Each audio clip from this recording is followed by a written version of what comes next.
Good morning, everybody. And once again, we're continuing with a series of interviews of people that I absolutely love and adore and find interesting and stimulating. And this morning, we've got the gorgeous Miss Laura Weaver. Welcome. Thank you. Thank you, Jill. It's my pleasure. And Laura, where are we actually recording from today? I live in Lafayette, Louisiana, in the United States. It's about 2 hours from New Orleans. That helps people all over the world kind of identify where I am. So about 2 hours. And I tell am us, about an Laura. hour north, an hour west from New Orleans. And what I remember about New Orleans, I was there many years ago, was the gumbo. Oh, you know what I need to tell you too? I have your crystal hot sauce. Yes, my I Louisiana have hot had it wings. since Christmas. That's a shame. I said, I have got to get from Jill to send it. And then I had like 6 bottles and I said, okay, that's overkill. So I have your hot sauce. You know, we You can't told get me it that you here. liked. Yeah, you told me that you liked it and it's made here. That's why it's made in Louisiana. So I was like, oh, let me get that for Jill. And it's sitting in my office. Oh, well, listen, thank you so much because I've tried so many other ones and not one of them hits the spot. That's just got the zing that you need. So good old Louisiana. It's good Okay, stuff.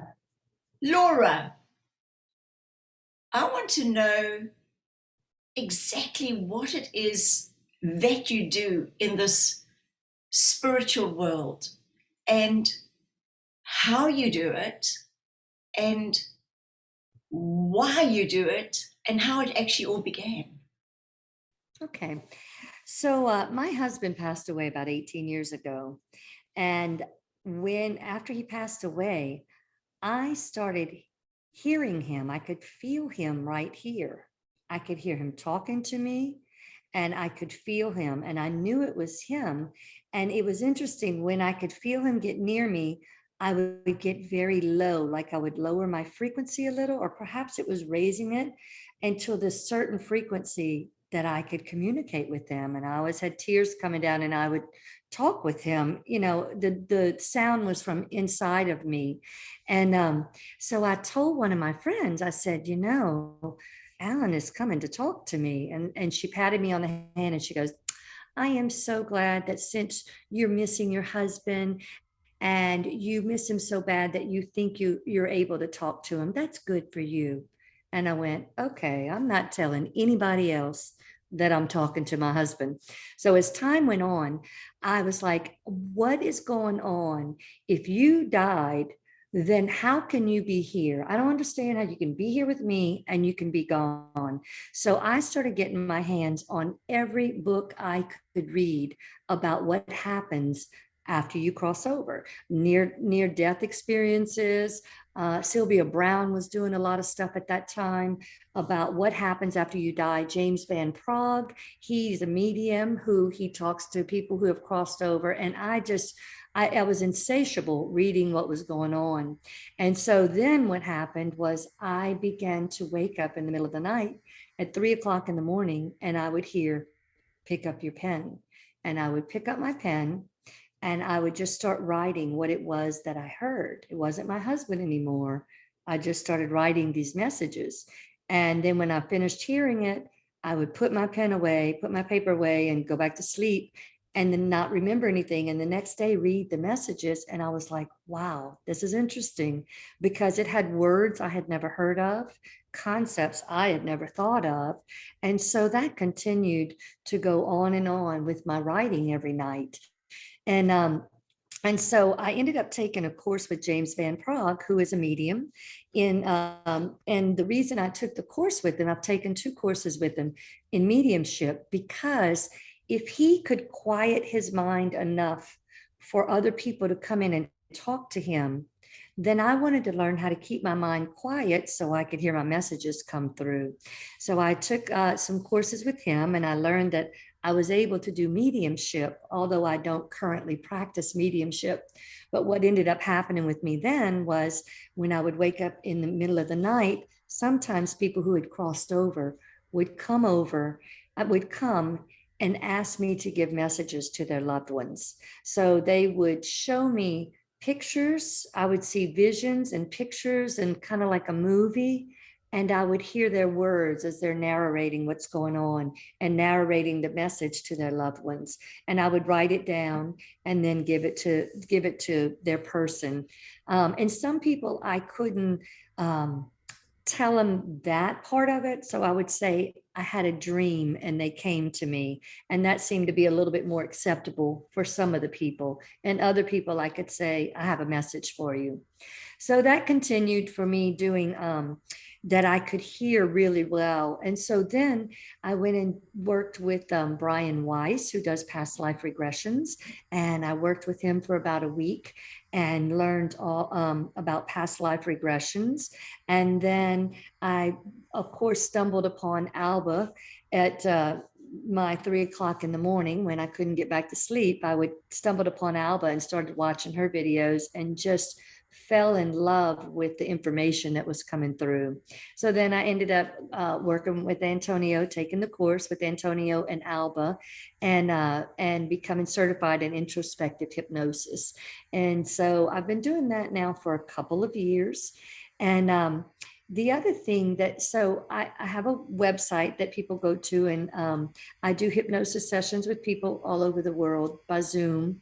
And I love the work because it in my sessions, I've had many people find their spiritual gifts.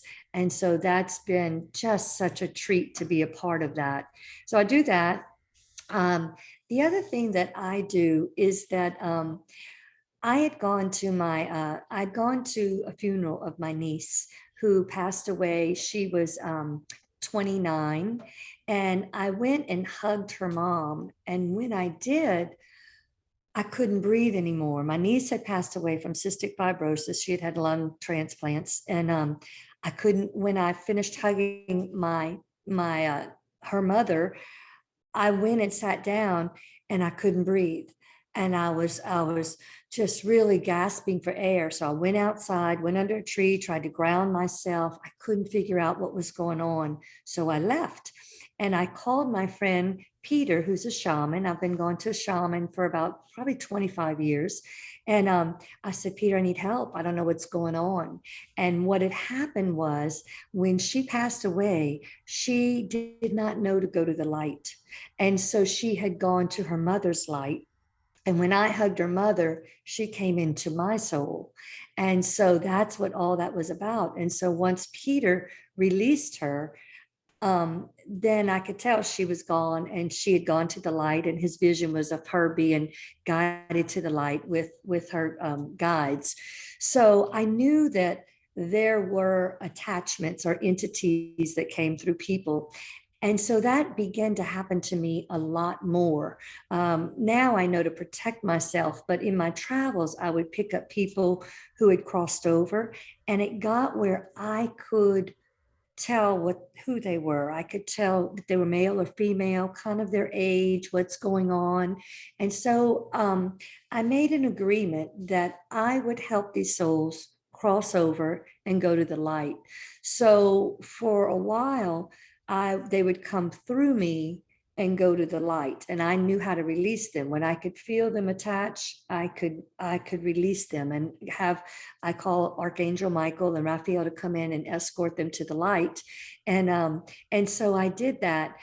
And then now one of the things I'm asked to do by my guides is I help release souls that are captured, that are stuck in certain places like battlefields, stuff like that. But what I do is just for instance, is we had a plane wreck here in close by us, and I was asked to go and help. There were a couple of the people in the plane that had not gone to the light. So I went out in the field and had to talk with them, and they had a lot of guilt. They didn't want to leave their loved ones, and finally was able to help them cross over. But that's not something I tell the common person, because that's hard for people to imagine and accept that I do that. So I keep that pretty quiet. Well, I guess I don't now, but I used to, and just do that as my guides ask me. And that particular episode too, I mean, it kept coming, Laurie, we need you to go where the plane wrecked. We need you to go. We need you to go. And I'm like, no, I'm not doing that. That's crazy. No, I'm not doing that. Go, go, go. And finally, I gave in and went out there. And so it was an amazing experience. It was raining, drizzling. And I said, look, I don't want to do this in the rain. Can you help me out here? So I sat in my car and I got in, I meditated and got in the space I needed to get. And it's still drizzling all over my windshield. And I was like, okay, I think I'm ready. I need you to tell me where to go. So I opened my door to get out. It stopped raining. I walked all the way out in the field. I had my boots, like rain boots on, got out in the field. I did what I needed to do, talked with them and just got them at ease to cross over. Came back, put my boots in my car, got back in my car, and it started raining again. I was like, well, thank you for that. That was nice. So really interesting things like that go on. So I do the introspective hypnosis and I do channeled writing, and I help souls cross over. And I also have some healing I'm doing in my sessions, learning more healing. And the next thing I want to learn is telepathy. I think I really want to. I already have it down with babies. It's really interesting. Babies come fresh from crossing over, and I can look at babies and have conversations with them, and they just light up and start, I can hear them and we talk a little bit, not extensive, but they see that I can see them, because babies come into the world, they know what they need to know. They're just trying to figure out how to maneuver the bodies. They're very aware. They pick up the energy. They know what's going on. They're just trying to learn their surroundings so they know how to work in them. And so I already do that with the babies. So that's real interesting too. But Laura, that's fabulous. And the thing is, isn't telepathy something that you're doing with your guides anyway? Yes, yes, and that's easy. Yes, yes. With my guides, I guess you can call it telepathy. I guess that would be called telepathy. Yes, because they put the thoughts in my mind, and yes, so yeah, I ask for the help. Ask for the guidance. I'm talking to them, and in turn, they talk back to me. So yes, I guess you're exactly right with that. So, Laura, people that are listening that really want to learn how to connect with their guides, what advice would you give them? First of all, it's an intention. It's to set the intention that you want to connect with your guides. And the second thing is to trust what comes to you, what comes back to you. Many people get on their knees and they pray and they pray and they pray, and they don't sit quiet enough to hear the answers, or they get prompted in the answers and they don't follow through with them. But in order to hear your guides, of course, it's a quieting of the mind. So a lot of people go, I can't meditate. I can't meditate. If you're walking outside in nature and quiet, if you're kayaking on a quiet river, whatever you do, if running is your quiet time, that's all a form of meditation, that the world goes away and it's just you and your guides, you and your thoughts. And so in order to contact your guides, you set the intention. And one thing that worked for me, but it may not be for everybody, but one thing I would do, one very interesting way I started really contacting my guides is, I'm normally right-handed. So I would pick up the pen with my left hand and I would write a question out with my left hand. And then I would take the pen and put it in my right hand, and I would answer the question no matter what came through. I wouldn't filter it, just write what comes through. And then I would ask the question again with my left hand, whatever that answer was. If I had needed more explanation, ask it with your left hand, put the pen in your right hand, and start answering it. Because you travel with the entourage. You have a whole group of guides with you, around you, that help guide you and give you the answers that you need. So that's one thing that's important, to get in touch with your guides. But the other thing that's really important is there's the quieting of your mind is the biggest thing to get in touch with your guides. And that means to turn off your TVs, to not be bombarded with all the noisiness of the world. That's been the hardest thing for people, is to have a moment when they're not on a to-do list, do. You got to do this, you got to do this, you got to do this. We have been so busy and so just running our weary bodies trying to get everything done, that it's very hard to quiet your mind. And COVID had a wonderful, wonderful play in letting people slow down a minute and get with their thoughts a little bit and start thinking, what is it that I want? What's going on for me? What kind of life do I want to create? I think COVID gave people an opportunity to slow their minds and get ready to be able to go, I don't want to be in this rat race anymore. I don't want to be on this hamster wheel. I want some quality of life.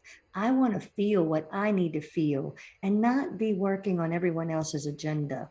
So, if you have a moment to slow your world down by not making your to do list so big, by turning off the TV, by turning off the noise, and just sitting in the quiet and being in nature. Nature is the most profound healer to take away all your heavy densities. The other thing I think that is important is what you put in your body. In order for your body to be able to hear your guidance, it needs to be clear. It needs to be energetically clear, and it needs to be clear without being bogged down with emotions. And well, when you first start with your guides, you're going to have all of your emotions going on. So I guess what I'm trying to say is, you want to eat clean, you want to eat natural foods, you want to eat healthy foods, you don't want to eat chemicals, you don't want to put the chemicals in your body. Anything that's packaged, processed, that's heavy, that's chemicals, it taxes your body. So as much water as you can drink and as much natural food, growing, living food that you can eat, that will clear your system out even better so that you can hear your guidance a little better. Laura, I think that's so good. And that actually takes me to my next question, which is about vibration, about frequency and vibration of who we are. So, what is it then that gives one a higher or a lower vibration? And do you think food has got a very important role to play in that? And what else? Absolutely, food does. Absolutely, food does. If you start noticing when when you eat something and you just could crawl on the couch and go to sleep right after it, that heavy bog down, that means that food's not good for you. Food is not meant to weigh you down like that. It's really meant to fuel your body. And look, for instance, if you drink 2 and 3 glasses of wine, how you feel the next day. And that's because it's got chemicals in it, it's got toxins. Even you can do natural wine, but the idea is this: the clearer and cleaner your diet, the higher your vibrations can go. And what is high vibrations versus low vibrations? It is totally, I like to totally equate it to emotions. If you look at an emotional chart, when you are happy and you're joyous and you're just bubbling and you're so excited and you're just loving life and you're just like, look how cool this is. Everything's exciting. Everything's really cool. That's a very, very high vibration. But you don't always have to be cheerleading and jumping up and down to have a high vibration either. It's a mental mindset of how you look at the world. You look at the world with a positive outlook and the wonderful things that are going on in the world. The lower vibrations are the sadness and the depression and the fear and the guilt and the shame. And we do so much of that to ourselves. Our society programs us to stay in low vibrations. If you ever listen to the news of a catastrophic event, my word, they play it over and over and over, and listen to the words that they use. The most horrific, it's terrible, it's terrifying, it's just to invoke panic and fear in people so people can think gloom and doom and get scared of the world. And so that's one reason it's so important to turn off your media so that you can go outside and look at the beautiful flowers and look at the things that are happy in your life and start listening to yourself. What if you're unhappy?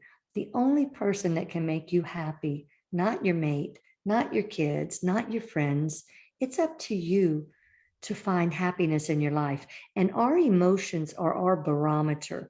When your emotions are off, that means you're not on your path. When your emotions are on and you're living the life that you want and you're being positive and upbeat, that's your positive vibrations. When you start judging people, one of the biggest things that people discount is judgment. When you start judging things, and that, oh, they're right, they're wrong, they're this, they're that, that goes in to lower, it lowers your vibration to pass judgment on people. One of the hardest skills, but yet one of the most beneficial skills, is to learn how to remain neutral. And I love the words. My son tells me this. He goes, Mom, he says, Boo, you do you. And if we all looked around and said, Boo, you do you, let people be who and what they want to be. And it's not for us to bombard them with our views and our opinions and our judgment. If everybody is unique, so, and they're running their own journey, you don't know what their journey is. So you want to throw your judgment on them, but you have not walked there in their shoes. You don't know what is going on in their hearts, their heads, their past. And so the biggest thing to raise your vibration is to have compassion, compassion for other people, non-judgment, and loving other people. Those three things, and be grateful for the life that you have. So those four things will, if the more you practice those, the higher your vibration will go. Love, compassion, non-judgment, those things are important. So, and gratitude, that would be the fourth. And Laura, so do you think that all of us here come with a different purpose? Absolutely. And Absolutely. why is that? Um, because the world is so unique. We have all had life after life after life. We have lived multitudes of lives and experiences, and there are no two souls that have ever had the same sequence of events and experiences in their life. So no two people are ever alike, ever. And that's amazing when you look at the population of the world, how different people are. So I think it's important that everybody embraces their uniqueness and that they embrace what it is that they're good at and go with that. Go with that. And the hardest thing is that we live in a society that has raised us to crawl into the box.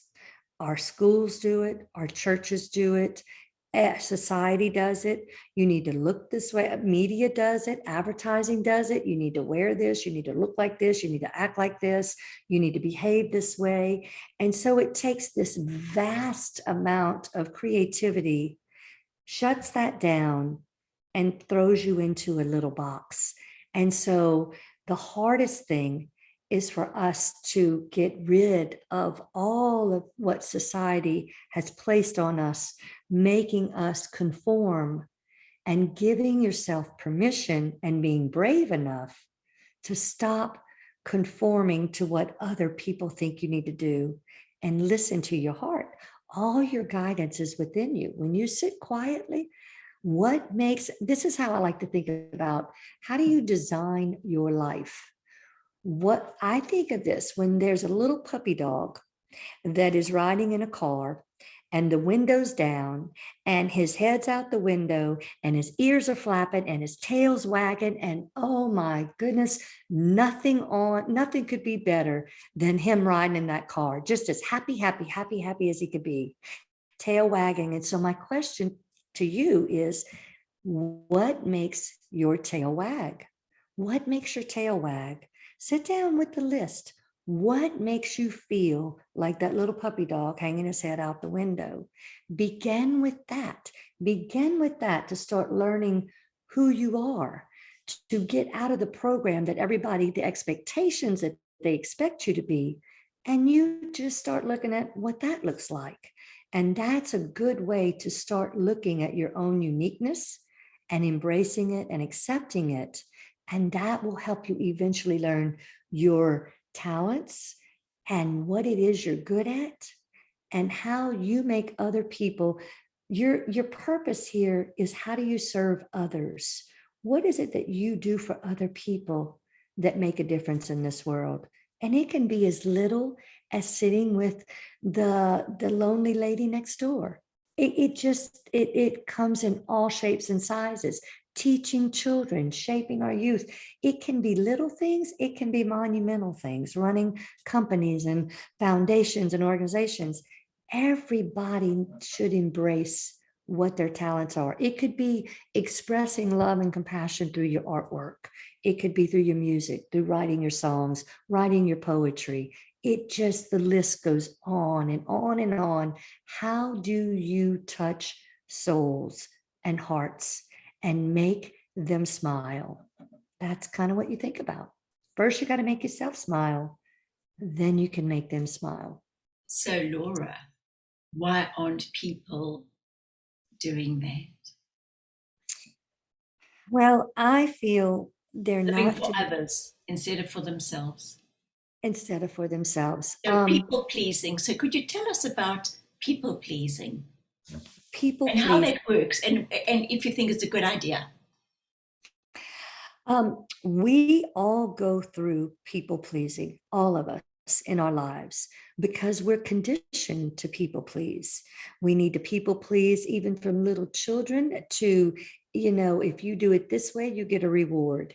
If you behave this way, you get this treat. You get to special. We're molded to people please. If we do this, then we get this reward. And it goes all the way up through our life. It go in different shapes and sizes. How we people please. We people please through school. We people please trying to make friends.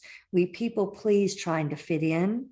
But a lot of that people pleasing is societal. I think, we are taught that we have to conform, and we learn people pleasing. We learn it exponentially in everything that we do. And so then when people can Oh, get, excuse me. that's okay. So when people get in a situation where they don't want to people please, then they can get kind of selfish. Now, that leads us even further, Laura, to something that I've just thought about. How many people think that they've got to please God and are so scared that when they pass over, they're going to get judged? So, with all the hypnosis sessions and the parallel in the past lives that you've dealt with, what has been your experience of them when they go to what's called heaven or Passover?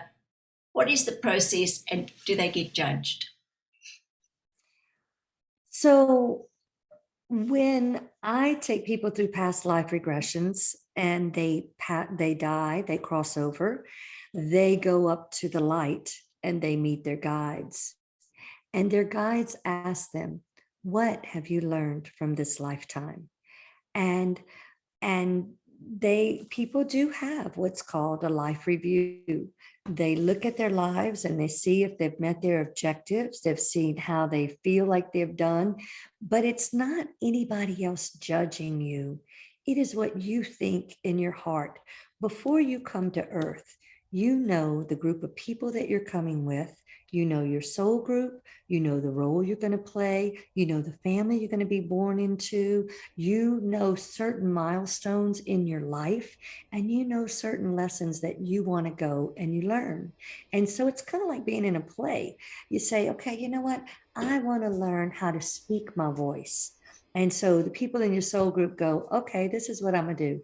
I'm going to be a very oppressive father so that you get real oppressed, and you're going to have to really get good at learning to speak your voice. And your other one may say, well, I'm going to be your husband, and I'm going to be an oppressive person, and you need to learn to speak your voice. And so all these people in your play help you achieve the objectives that you came here to achieve and what you eventually learn. And there's so much to the saying that if you don't learn it the first time around, it will resurface in your life. If you notice there's a pattern in your life, like, why does that always come up? Why am I always attracting that kind of person? Why am I always in that same situation, just a different day? That's because there's something there that is for you to learn. And so, what happens when people have crossed over and they go and do their life review, they say, well, how did you do? How do you feel that you did? What did you get done? But there are good, what I have found in the past life regressions I've done, that there are people that come in good, and they weigh on the good side and they weigh on the dark side. And both of those sides, you have to have the yin and the yang of those sides. And so even people that are on the dark side have to go up and take a look at what they were trying to achieve. Did they achieve it? And it's not the judgment. There's not the judgment. It's just like, well, how was that for you? What did you learn from it? How is your soul better? Where are you going to go from here? And then you go back and you're ready to recreate your next life. That's what I think happens. So there is not a God that sits up on a big throne and hits his gavel and judges you when you're a sinner and when you do this and you do A, B, and C. And it's not that at all. That's what churches and religions teach us. And it's kind of a way of controlling us, the wrath of God. But God is a creative, loving, compassionate energy that is within all of us. And the more loving and compassionate and creative you get, the more that energy goes out and the more you spread God around.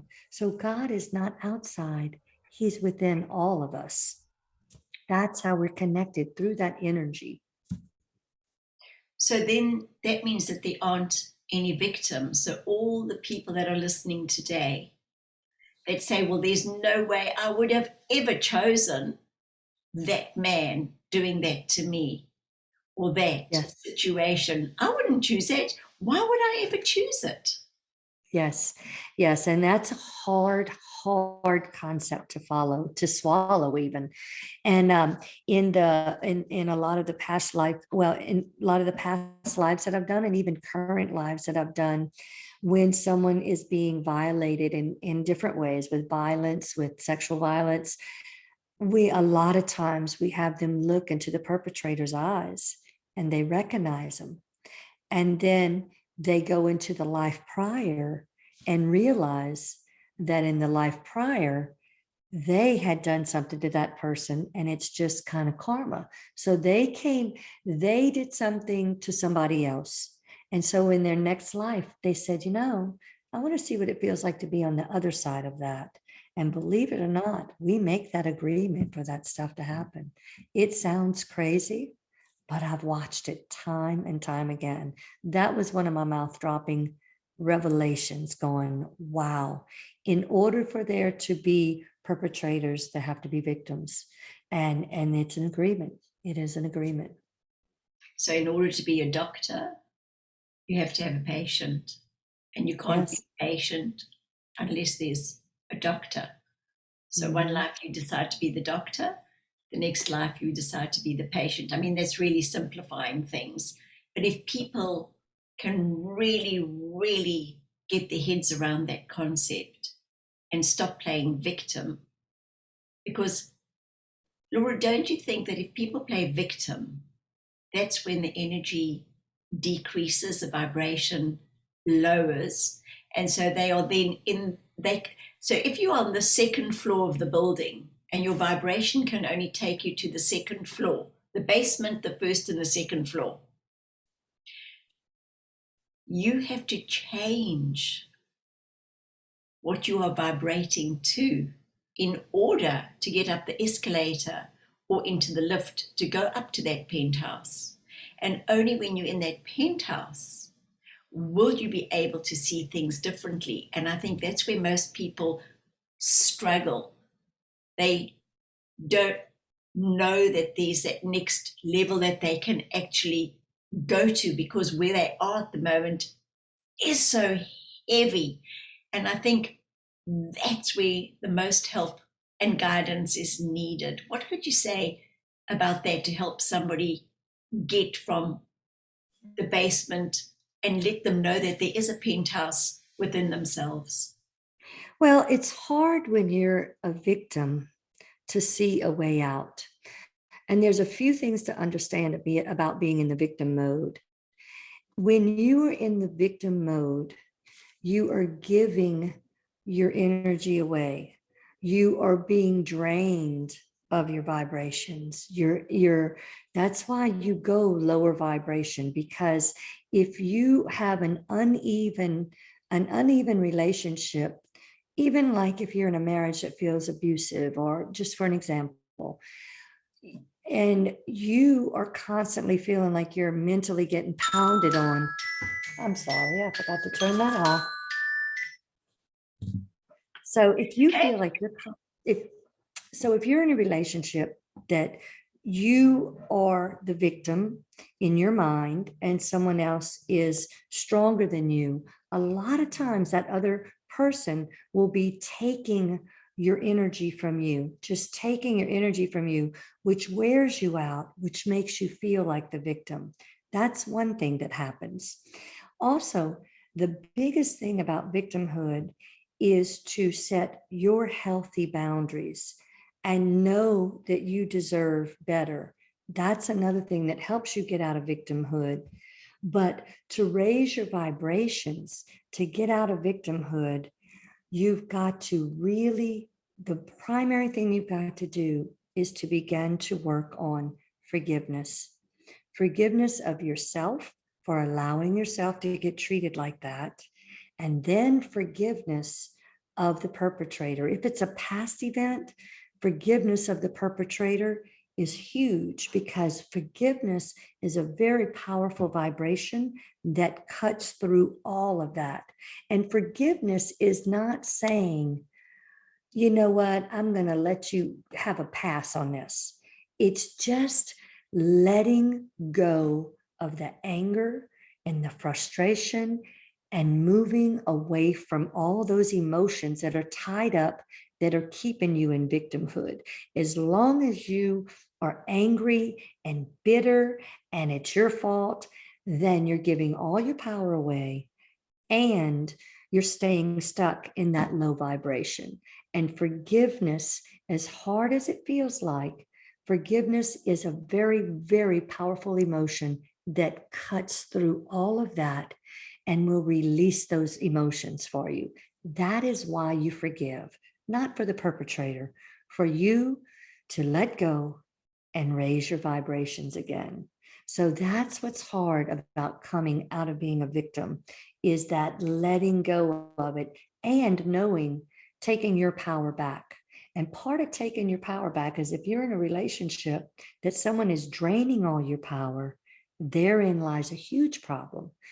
Because if they're taking your energy, then you're getting drained. And you'll have to look, is there someone in your life that's draining your energy? Really take a look at that. It might be that you need to change patterns. You need to change your how much you're around them. You may need to change some of your reactions with them and begin with self-love. Self-love is huge. You deserve to be happy. You deserve to live the life you want. And that's the hard work about getting out of victimhood. It's got a lot of parameters, but it is worth getting out of. So that brings me to think about the power of healing. And do you think we have the power to heal ourselves? Absolutely. Absolutely. It began physically healing yourself. Yes. What I have found in my hypnosis sessions, almost all pain in the body is related to some type of emotions. Some type of emotions. It is very interesting how mental blockages cause illness. And what I think is why we have such a sick society right now is because people have been just working, trying to do the 8 to 5, come home, do the kids, do the dinner, do the house, do the money, do the laundry, get it all done so that you can go to sleep and wake up and start all over again. And it just runs people ragged. And I think that it's just really, really important for people to slow down so that they can take a look and move through all this. So when their body's hurting, it means it's speaking to them. Absolutely. So the healing part of this is when you begin to clear your emotions out, and when you begin to set your intention that you want a healthy body, and when you take charge of what you put in your body, then you can begin helping to heal your body. But I've had episodes and people in sessions with me that they clear out their emotions and their low back issue dissolves itself. Now, I'm not saying that's always all the time that people don't have structural issues. I'm not saying that at all, but we have the capacity, especially with this new energy coming in, we have the ability to begin healing ourselves. How about you? What's your opinion on that, on the healing of yourself? Well, I had a very interesting situation and it only happened a few weeks ago, that I have been struggling with a frozen shoulder. Mm-hmm. And a friend said, "Well, what have you done about it?" And I got quite defensive. Mm-hmm. And I said, "Well, I've been for the scan, I've been for the x-rays. They thought it was a torn rotor cuff, but it's not." And they just said, "Oh, well, we don't know what it is. And there you go. Basically, deal with it."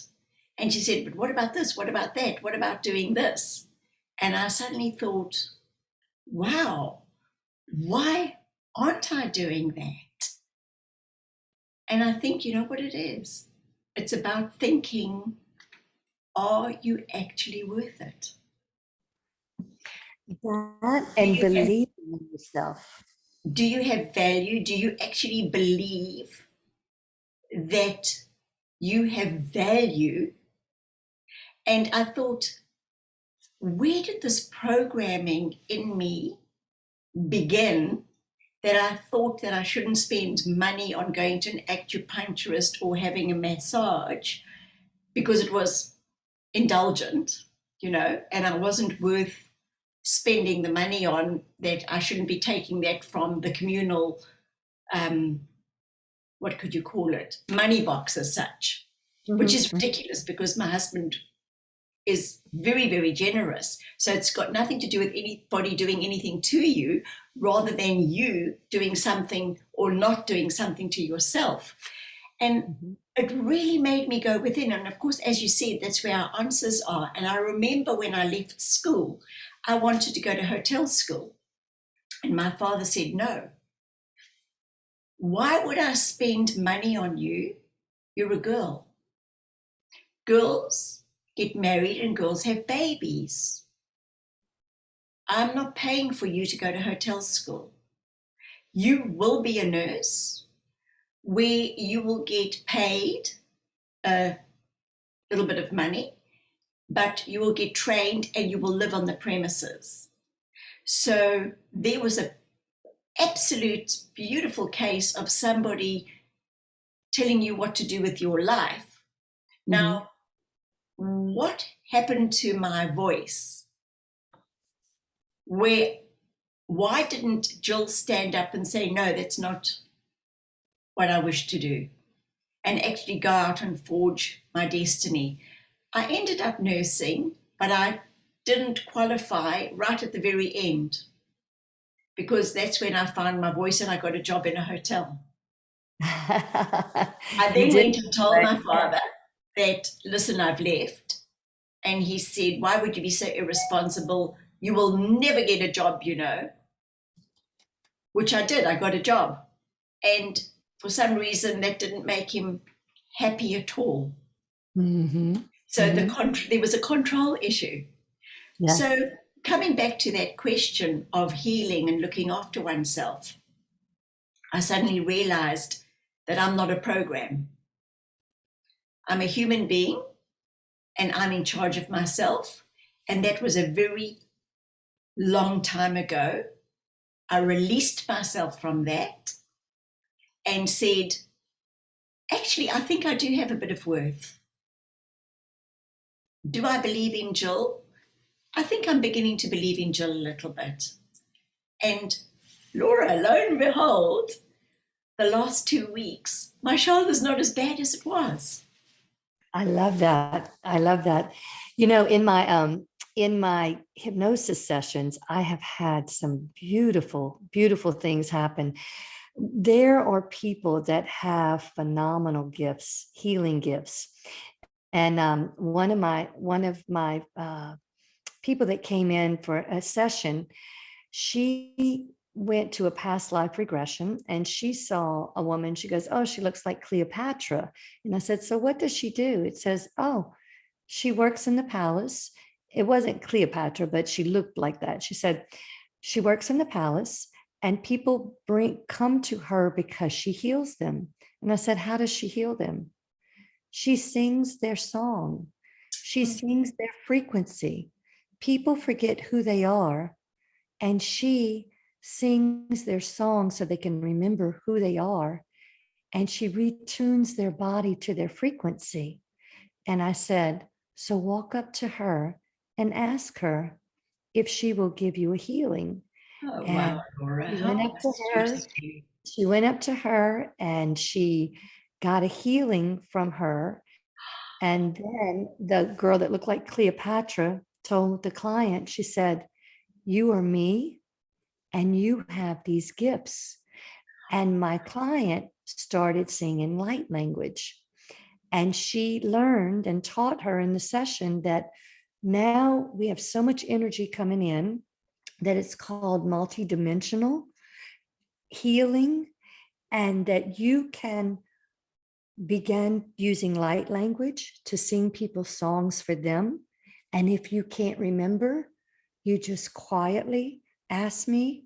All the knowledge is around you and within you, and I will come through you with the songs. And so my client began singing light language in the session, and that is her healing gift.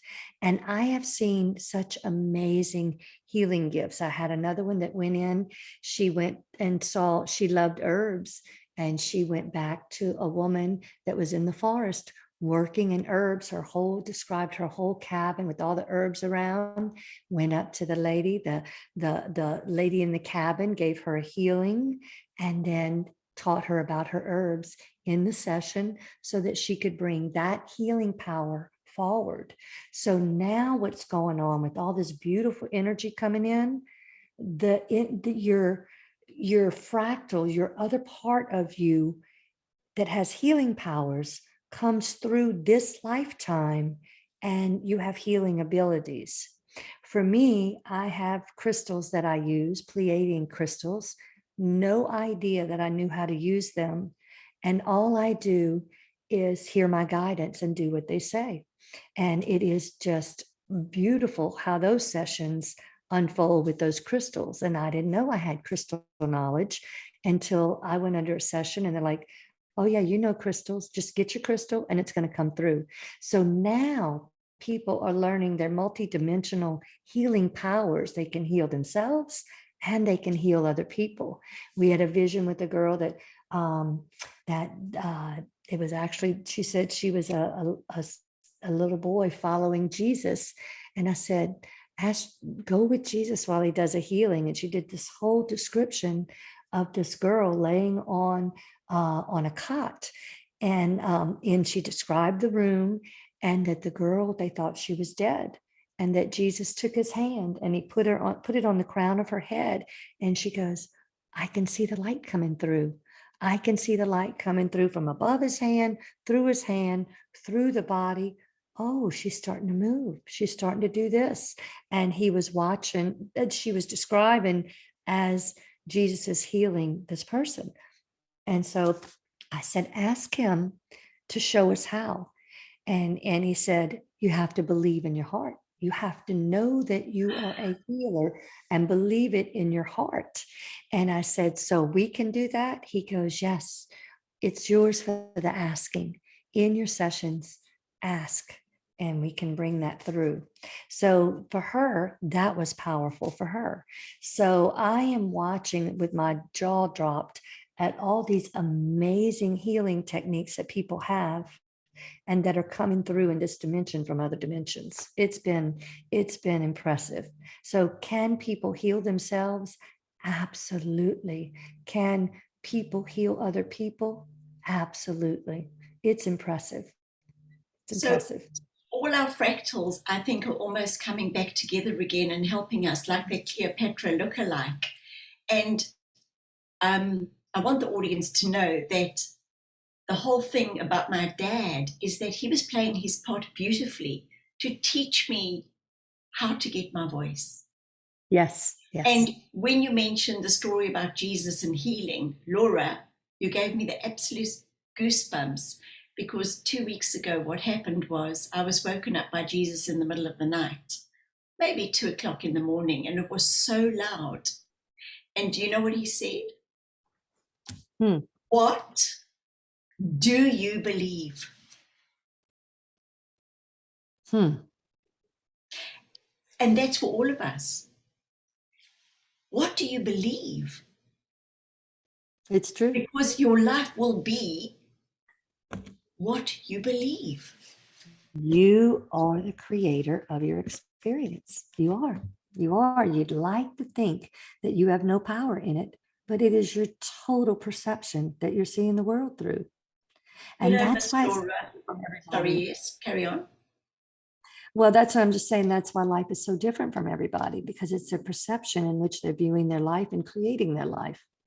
So it's your life to create. So where to from here for you, for fabulous, fabulous Laura, who I love and adore? I am thoroughly enjoying doing my hypnosis sessions. I just really, really love to be a part of watching somebody have an aha moment, watching somebody receive their gifts and understand their gifts, watching someone release some energy and some pain and some, getting clarity when they finish. So I am a huge fan of the introspective hypnosis. And I also enjoy, my writing continues, but not as frequent right now. But I'm also taking a few other courses that will help with my hypnosis as well, just giving me more tools for my toolbox. And I also one day believe that my writing will become a book. I think I've been told that time and time again, when the timing is correct, it will come through as a book. So, and you are proof, you just did the fast track there. So anyway, that's nice to share the knowledge. But meanwhile, what I do is I just take my writings and I record them with just a picture in front of them, and I put them on a YouTube channel. And I'll continue doing that. And the thing about it, no matter when they were posted, they're extremely relevant. Every single day, they're relevant. If you're listening to them, they're relevant for you right now. And so that YouTube channel is called Waking to Wisdom. And so that's my writing. And eventually I would love to get in gatherings, just be on stage with some gatherings, be in gatherings with people, just like-minded people, because I just think this is fascinating. This is exciting. All this energy coming in, it just exponentially is changing. Like the first time this multidimensional gift came through to somebody, my mouth was dropped and I was like, this is just amazing. Our fractals are able to come together and we will be more cohesive. And that's really, really a cool thing, I think, that's happening. Well, Laura, my guides told me that you and I will be on stage presenting and working together and with Yeah. others. And I think that is so exciting. How can people get hold of you? Um, so my website is Laura Weaver Hypnosis.com. LAURAWEAVER hypnosis.com. And so you can easily get in touch with me there. And they also have a contact me. If you just want to email me, then go on my website, hit contact me, and I can get emails that way. And then again, the other way, just to look at Waking to Wisdom is my YouTube channel, and that's worth going to peek at as well. Oh, Laura, I am so privileged to be able to be talking with you today. I so enjoyed our time together in Peru. It was Oh, so much fun. yeah. And I just can't believe how blessed we all are to have you with your wisdom and the way that you share with us. Any last words for the audience? Well, I wanted to say this. I just think, look how fascinating this world is. I mean, there you are in New Zealand. Here I am in the United States of America. And we met because I think I posted one of my channelings and you messaged me and said, I write too. I automatic write, or I don't know what they call, and we were comparing that we were getting similar messages with much different words. And that's how you and I first came in contact with each other. And I just think that's amazing. And then in Peru, we just, became great friends there with that adventure. So I love how the universe works. So for a parting, what can I say to everybody? Really, really start taking some time for yourself, for yourself. It is all about first loving yourself and listen to your emotions. My girlfriends used to call me and go, oh, I feel so sad about this. And I know I shouldn't. And I said, whoa, that is your barometer. Your emotions are telling you that if you're sad and you're heavy and it's not good for you, that is not how your journey on earth could be. It's really meant to be more lighthearted, more open-hearted, look at the world from the glass half full versus half empty. So if you're having a lot of heavy emotions, sit with yourself and look at changing one thing at a time, one step at a time, one baby step. If something you're facing gives you fear and you're scared and you're thinking of all these, imagining all this possibilities, the way you walk through fear is you just take one little baby step into the fear. And now you look around and all your choices are different. And so that's how you face your fear, one little step at a time. And then it's about loving yourself, walking through that fear, letting go of that fear, and giving yourself permission to create the life that you want. Set your intentions, sit quietly, absolutely ask for guidance, ask for help. Even if you don't know who you're asking, just say, I really am ready for a change in my life. Please help me change to a life I want, and help me hear my guidance. Because that's the other thing. You can pray and pray and pray, but if you're not following your guidance, then you can miss the boat. So listen to your guidance. Oh, Laura, I know the audience are going to want you back. And, I've got this long list of questions and all these interviews. Not one of them have I been able to ask all the questions because when you chat, it all goes a certain way. And, it just leads into these beautiful little side rooms as such, and then back into the lounge and back into down the passage and having another little chat. So Yes. we would love to have you back. But until then, I wish you fabulous blessings and thank you so much for doing the work that you're doing. And thank you for the work that you're doing. Thank you, Lots of Laura. love. Lots of love. Okay. Bye. Bye-bye. Bye.